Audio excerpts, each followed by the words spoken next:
কেমন আছেন বন্ধুরা? আশা করি ভালো আছেন। আমিও ভালো আছি।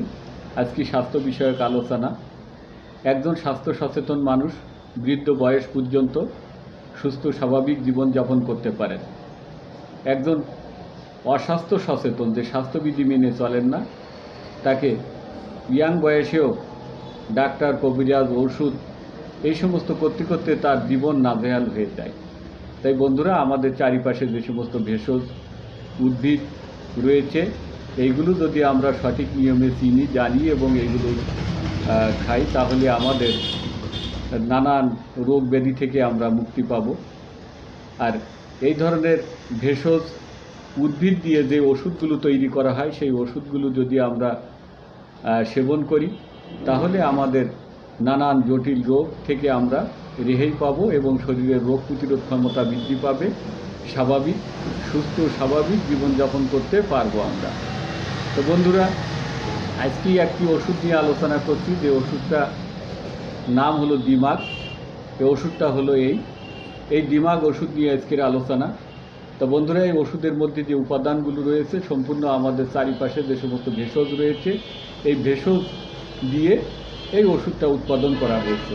এই ওষুধের মধ্যে যে উপাদানগুলো রয়েছে সেগুলো হলো গাওজোবান ফুল, ধনিয়া, রেশম গুটি, লাল বাবন, সাদা বাবন, শ্বেতচন্দন চূর্ণ, তোকমা, তুলসী বীজ, বাদর বনজুয়া।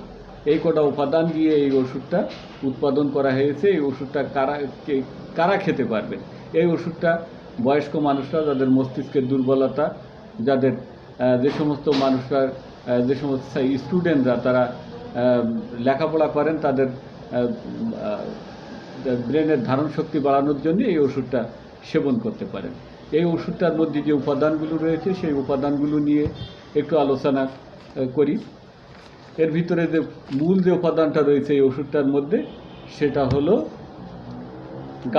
গাওজোবানের মধ্যে কি রয়েছে? অ্যাড্রিনাল গ্রন্থির নিঃসরণকে স্বাভাবিক করার মাধ্যমে স্ট্রেস ও মানসিক চাপ কমাতে সাহায্য করে। গাওজোবানে রয়েছে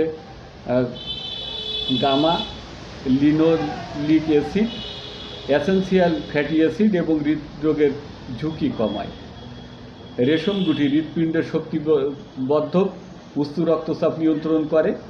লাল বাবন স্নায়বিক শক্তিবর্ধক হিসাবে কাজ করে।